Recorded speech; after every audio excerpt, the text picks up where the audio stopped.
My dear love, in this letter of mine, I want to share with you the emotions I have been feeling lately while I'm spending time in my solitude. It might have looked like, with all the traveling I did, the holidays, the way I projected my image in society, that I'm a quiet person who always used to live in solitude. But the truth is that I never really truly was in love with my solitude. There was a certain fear I had always felt in being all by myself.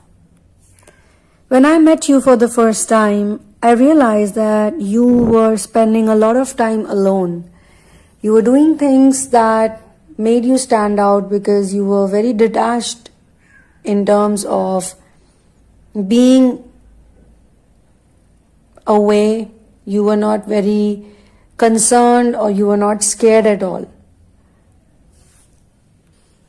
Your personality was clearly of a person who could just pick up a bag and go away somewhere and would not even depend on a phone call by anyone.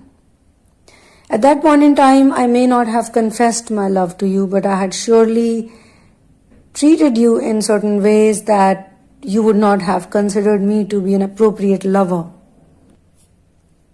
At least that's what I think. But you did tell me that you were always fond of me, you always liked me, you always loved me. You had some sense of connection with me. When I hurt you, I didn't understand the intensity of my actions. Truth is that I didn't even care how you would be doing or how you would take it. It was all about me and my idea of love. It was all about me, my respect, my humiliation.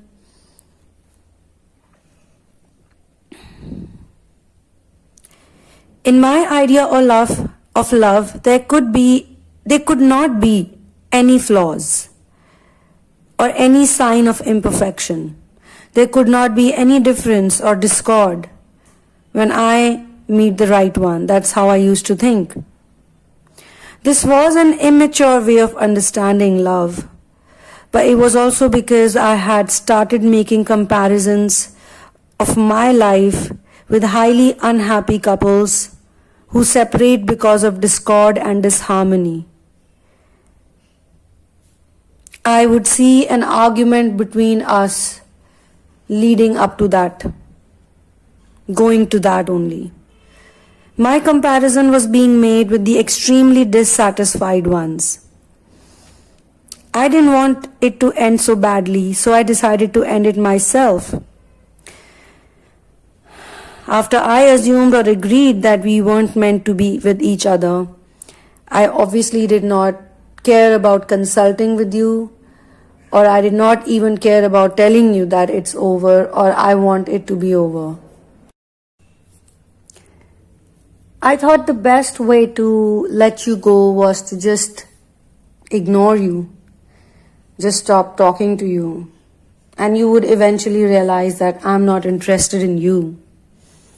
I didn't treat you like a mature person. I didn't treat you like a respectable human being. And I couldn't solve the problems between us back then and trashed the whole relationship out. As time passed by, I realized that I also trashed the most real part of our relationship, which were connected to the most real parts of me. I ignored the love between us and focused only on the difficulties. I wanted only happy times. I didn't think, how can anyone be happy 24/7? A single day comprises of various events, incidents, and emotions. And I wasn't willing to see you as human enough to have those various emotions. I wanted you to be a machine, a wind-up dancing monkey toy who was only supposed to entertain me and look happy. I couldn't care about anything that had to deal with real emotions. For a long time, I didn't know what made me act that way, despite all the profound love I had felt for you right from day one when we had started talking to each other. But then I realized, and I started looking into it more deeply. And I felt that it was my own inability to allow myself to be loved for real. I do sound like a really horrible person, and I was not willing to look into it. But it seems that the universe found a perfect way to show me the truth.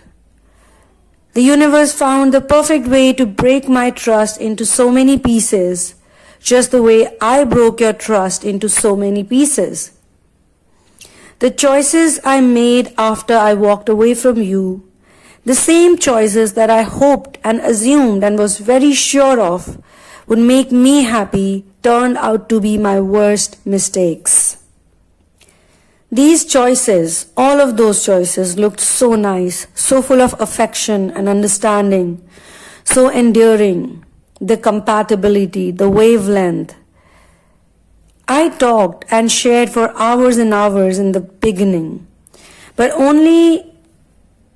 it only felt like, to me, that I was acceptable just as a toy or just as a model who's supposed to always look well dressed, always look good, always smile. When I shared my weak moments, my fears, and my pain, because I was literally going through pain and I did not understand why. Why now? Because I thought that I'm not going to be in pain anymore. I thought that I was making the correct choices. I was so wrong. It all happened because I was scared of getting rejected and humiliated. When you came in, I started defending myself in advance because you looked like a person who truly loved me, and more than you being in love with me, I was in love with you. Boy, oh boy, I did humiliate you so much. I did insult you so much. But I was only trying to defend myself, and I'm not giving it as a justification. I ended up getting humiliated myself when my own feelings, my genuine sorrow, and my misery wasn't even acknowledged. The same choices that I made, whether I call them people, persons, situations, places, same choices I made expected me to only put up a happy face. They could not even comprehend what I was going through, who I was. Be it humans or be it objects or situations, all of them told me point blank that they cannot even register my experience. Forget about listening into me without judgment or consoling me or trying to uplift me. That was beyond possibility. This is when I realized what I had done to you. This is when I also realized that why I was expecting so much from you. I realized that the fault wasn't in you, but it was happening because of my own wounds. And should I blame you? No, I can't blame you because my whole life was a choice that I made in the very beginning. I had to go through every single thing the same way. I had to learn those experiences, those lessons. I had to figure things out myself. It wasn't anyone's fault, but it was happening because of my own wounds and because how my journey was designed. The programming was such that it had to be lived the way I lived it. I have been living it and I am living it. So there was a long phase of going through an intense feeling of sadness. What broke me that every time I tried to talk about my genuine misery or my pain or my loneliness, I was given a cold shoulder. And then it was even worse because I felt that why did I even talk about it? You feel more disrespected when you talk about something and the other person doesn't even acknowledge it. And I did the same to you. If you told me that you were betrayed before meeting me by other people, by other men, I actually betrayed you even more deeply. And that is something that for a long time I took as a joke. But as time passed by and when I felt like that I had become like a joke, or my feelings were being seen as some big joke, it all started dawning upon me that the world could be a good and bad place depending on how we see it. There's nothing can be done if I blame you or I blame somebody else. I have to look within and I have to heal those parts of me, those broken parts of me. There was definitely a long phase of going through an intense feeling of sadness. But I would want to spend time with myself and I would look for places where I could bury myself into. And most importantly, I was willing to face my fears of loneliness. I wasn't scared of being lonely. And one good thing about this prolonged pensive emotion was it was a kind of soft kind of a sadness. And it existed almost everywhere. I also learned that there is no apparent gain in going through pain. It made me wonder if my decision and actions was worthy of all this trouble. But for some strange reason, I was willing to go through it all because I knew that going back to you without figuring it all out wasn't ideal or logical. And it wasn't emotional as well. I felt as if you were in my room or you were with me. Sometimes I could sense that you could sense my emotions. So many days passed by, the dreaminess of it all. I don't want to sound superior or project myself as a gift to humanity, but I want to love you fully and for real, and I know you deserve a better version of me. A loyal companion that I was so capable of becoming, but I never acted like one. But you have acted like the final piece of the puzzle. Your existence in my journey has been phenomenal because you have helped me face my fear of solitude, my fear of being in pain. Going through pain like one would go through happy moments. Both happiness and sorrow are illusions and we can create both. My attachment with the choices I made was evident. And the downfall was faster than anyone could have imagined. The same person or vocation or city or lifestyle, methodology, all of that which appeared so attractive and positive and alluring, so comforting most importantly, became the biggest reason of my discomfort and became my biggest pain. I wanted to avoid it all. I couldn't even spend another minute with those things. I call them all things now. I didn't want to deal with any of what happened between us because I was selfish.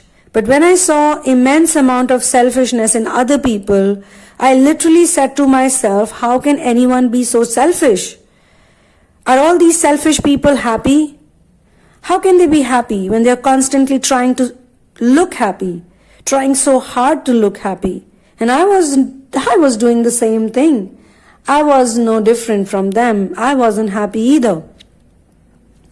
You are my love, my medicine, my elixir, my strength, my Shakti. I wish we hadn't gone away. I wish something had stopped me from being so ruthless. Because that's not even me. Or maybe that's me, but that's the part of me that I want to heal. I want to transform it into something better. I'm a gentle being otherwise, but with you I turned into a beast. It was destiny maybe, but I know that you are my beauty and only you can make me release my curse of living as a beast. You know, only you can help me come back to my natural self, and I know it too. But it's okay, because you're gonna help me find out my way back to you independently, my home. I feel close to you, more close to you. And I know that all of this happened to help me understand commitment better. But I know that all of this happened to help me understand commitment better. The commitment I made to you, I totally forgot about it. A real man doesn't give commitment until and unless he is sure about it. Because when one does commit, then one must do everything to follow through fully. I am in the process of getting myself out of all the wrong situations that I put myself into knowingly. I'm trying to work it all out. It's obviously not easy, but maybe something worse could have happened. Maybe I could have fallen really low, unable to come back up ever again in this life. But I feel like as if I have woken up from a nightmare in the right time. And I have to meet you on the other side of it all. I am going to prove my worth to you in the right time. But now I am open to go through this pain and suffering. I don't want to react to it. I don't want to run away from it. I don't want to fight it. I just want to face it. I deserve it.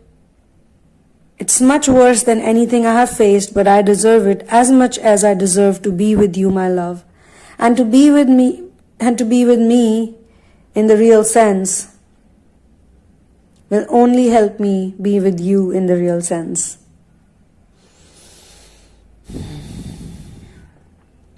We deserve to be with one another, my love.